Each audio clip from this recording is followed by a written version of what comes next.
जैसे कि बताया वक्ता ने, मुस्तकीम बेसर मेरा नाम है।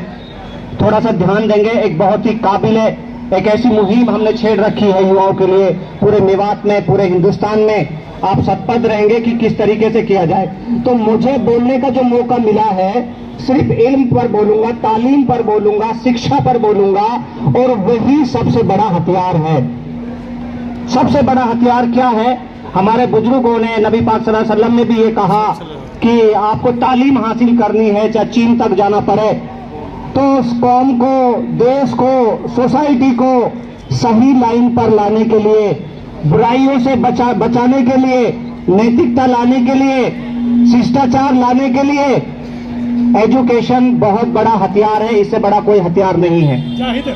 और आप यकीन करोगे, आप यकीन नहीं करोगे, आज आंकड़े लेके जाएंगे, तालिब इल्म यहाँ पर बैठा हुआ है, हमारे सीनियर साथी, हमारे यहाँ पर उलेमा बैठे हुए हैं। अगर मैं मेवात की शिक्षा की बात करूं, हायर एजुकेशन पे बात करूं, आपको एक आंकड़ों से रूबरू करवाऊं, बिहार और मेवात का सबसे पुअर आंकड़ा है। और हमारा जो मेवात है पूरे हिंदुस्तान में शिक्षा में सबसे ज्यादा पिछड़ा हुआ क्षेत्र है। अगर हम इसका ग्रोस इनरोलमेंट रेशियो की बात करें कि 12वीं और 10वीं के बाद बच्चा कितना हायर एजुकेशन में जा रहा है, तो इसके आंकड़े केवल 9% आंकड़े हैं। इसके केवल 9% आंकड़े। बिहार 13% पर है।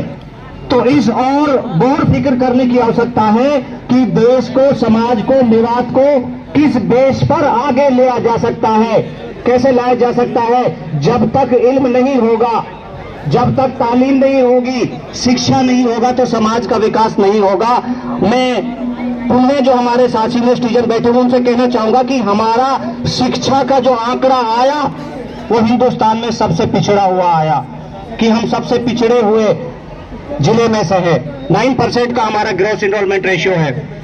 तो इस मुहिम में कैसे जोड़ना है, हम इसके बारे में क्या मुहिम चला रहे हैं, इसको सोच कर जाना है और आज से ही बिगुल बजाना है एजुकेशन का। कि जाए हम अपने घर से डॉक्टर निकालें, इंजीनियर निकालें, हम अपने घर से फार्मासिस्ट निकालें, हम अपने इंजीनियर जरूर निकालने के साथ में आईपीएस निकालें, एचसीएस निकालें। और माशाल्लाह कुछ दिनों से, ये भी आपको गर्व की बात बता रहा हूं मैं, ध्यान सुनिएगा, माशाअल्लाह कुछ दिनों से हमारे जो स्टूडेंट्स पढ़ाई की तरफ गया है वो 32 हमारा क्या लग कर आया, जय लग कर आया। हमारे द मेयो पेज आपने देखा होगा, उस पे आप रोजाना देख रहे हो कि कोई ना कोई मेवाती विद्यार्थी किसी न किसी पोस्ट पर जरूर आपको नजर आएगा। जैसे दिल्ली पुलिस का रिजल्ट आया, लगे हमारे विद्यार्थी बहुत ही कम लगे, पूरी मेवात से केवल 17 पुलिस में हमारे विद्यार्थी गए। अच्छा लगा हमें, लेकिन ये रेशो बहुत कम है कि पूरी मेवात में से। हाँ, जब से शिक्षा आई है, जब से थोड़ा सा हमारा अध्यापक भी देखने को मिल रहा है, लग रहा है, पुलिस में भी जा रहा है, जई भी बन रहा है, डॉक्टर्स में भी आ रहे हैं, माशाल्लाह अपने इदारे भी कर रहे हैं, माशाल्लाह अपने हॉस्पिटल्स भी कर रहे हैं। तो ये जो आप सुधार देख रहे हो, ये शिक्षा की बदौलत आ रहा है। तो मैं बताना चाहूंगा, इतने बड़ा यहाँ पर यूथ बैठा हुआ है, अपने घर में, अपने पड़ोस में, अपनी रिश्तेदारी में एजुकेशन पर प्रबल दबाव देना है कि आज भाई सबको पढ़ाना है।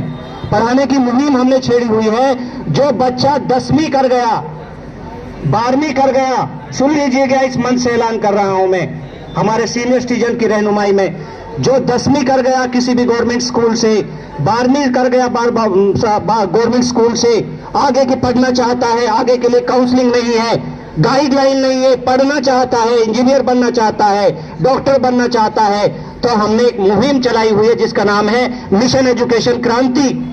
आप इस मंच से बोलने का मौका मिल रहा है। ये मुहिम हमने 2019 से चला रखी है। आज माशाअल्लाह ये पहला मंच है कि मेवात को संबोधन किया जा रहा है। हमारे मेवात के बच्चे हमारी मुहिम के तहत अमूल स्टर्लिंग ग्लोबल जैसी यूनिवर्सिटी में 773 बच्चे वर्तमान में अपनी पढ़ाई कर रहे हैं, जो हमने जगह जगह से उठाकर उनकी काउंसलिंग कर कैंपस तक पहुंचाने का काम किया है। 773 विद्यार्थियों की लिस्ट होम कैंपस में दे दूंगा मैं। वीजीआई जैसे कैंपस में हमारे बच्चे पढ़ रहा है। एक बच्चा यहाँ पर भी मैंने मॉडल के लिए बुलाया है कि ये सर झूठ तो नहीं बोल रहे मंच से जाकर, आपकी इस युवा साथी पढ़कर आसानिया हॉस्पिटल में जॉब कर रहा है, जिसका नाम शाहीन सालार है, जो इस यूथ को कैंपेनिंग कर रहा है। तो मैं इस मंच से ज्यादा समय ना लेते हुए, क्योंकि यहाँ पर सीनियर सिटीजन बैठे हुए हैं, इनकी रहनुमाई में इनकी बातें मुझे भी सीखने को मिलेगी। जो बच्चा 10वीं पास है, 12वीं पास है, पैसा नहीं है, पैसे का दिक्कत है, गाइडलाइन नहीं है, मैं इस मंच से पूछना चाहूंगा गाइडलाइन के बारे में, काउंसलिंग के तौर पर पूछना चाहूंगा। अगर किसी विद्यार्थी को आंखों का डॉक्टर बनाना है तो कौन सा कोर्स किया जाए? बताइए, मैं उसको 100 रुपए का इनाम दूंगा। बताइए इस महफिल में, ध्यान दीजिएगा। अगर कोई बच्चा नेत्र चिकित्सक बनना चाहता है तो उसके लिए क्या कैपेबल कोर्स है आप बताइए? बेहोशी का डॉक्टर बनना चाहता है, बताइए? गुर्दे और किडनी का डॉक्टर बनना चाहता है, बताइए कौन सा कोर्स है? एक भाई बताइए। हाँ, ये तो सीनियर सिटीजन है, स्टूडेंट नहीं है, आपका नहीं माना जाएगा। बताइए सर, आंखों के लिए बताना है, बताइए। नेत्र चिकित्सक बनाना है, कौन सा कोर्स किया जाए? बताइए। हाँ, इतना जरूर पता है कि सलमान खान कौन है, विराट कोहली ने शतक लगा दिया है, इतना सबको पता है। करीना कपूर को सब जानते हैं, अनुष्का शर्मा को सब जानते हैं, और गंदी स्टोरी मेवाती लगाने को सब जानते हैं कि स्टोरी लगाकर अपने आप को फलने का समझते हैं कि जो सोशल मीडिया पर। हमें शर्म आती है जब हम देखते हैं कि मेवाती गाने पर बहन बेटियों के फोटो छोड़े जा रहे हैं, स्टोरी लगाई जा रही है। इससे बड़ी असभ्यता की बात कौम के लिए कुछ नहीं हो सकती। और मैं इंजीनियर साहब आपको भी अवगत कराना चाहता हूं, ये हमारे यूथ ही कर रहा है ये काम। आप प्रोफाइल खोलिए फेसबुक की, इन्हीं चीजों से बचाना है। ये चीज जब आएगी जब आपके पास एजुकेशन होगा। मैं बता रहा था कि नेत्र चिकित्सक किसी को बनाना है तो बीएससी ऑप्टोमेट्री कोर्स करेंगे आप। हमारे पास कोर्स आया है, इस चीज में भी अभी हमारे मेहमान नवाजी आने में वक्त ले रहे हैं, इसलिए मैं थोड़ा ज्यादा वक्त ले पा रहा हूं। अभी किसी को नहीं पता होगा कि फार्मर डी कोर्स क्या होता है। हाथ ऊपर करके बताए मुझे, कौन जान रहा है फार्मर डी कोर्स क्या होता है? अभी किसी को मालूम नहीं है। हम 2GB नेट का दुरुपयोग कर रहे हैं केवल इंस्टा रील बनाने में, बकवास करने में, लेकिन अच्छी चीज कोई नहीं देख पा रहा है। Pharma D course pharmacist plus doctorate का कोर्स है, वो 6 साल का कोर्स है। तो मैं अपनी बात को संक्षिप्त में रखते हुए बताना चाहता हूं कि जो बच्चा 10वीं पढ़ गया है, 12वीं पढ़ गया है, अभी आप तक कुछ पम्पलेट नोट्स हमारे पहुंचेंगे, हम उसको गोद लेकर पढ़ाएंगे और उसका कॉलेज का खर्चा 100% संस्था से भरवाएंगे। इससे बड़ी चीज आपके लिए क्या दे सकते हैं? 100% जिम्मेदारी लेंगे आपके कोर्स की फीस की, चैरिटी से आपके फीस ट्रस्ट भरेगा। इन्हीं शब्दों के साथ में मैं एक बार फिर पुनः जिन्होंने वक्त दिया, जिन्होंने मुझे सुना, मैं अपनी बात को विराम देता हूं।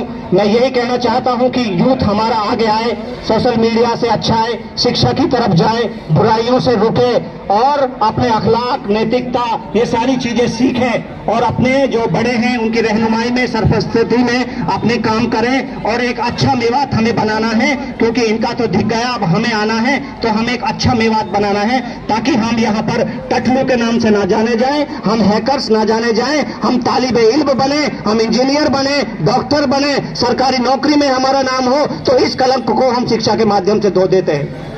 इन्हीं बातों के साथ में सभी के लिए शुक्रिया, धन्यवाद। अस्सलाम वालेकुम।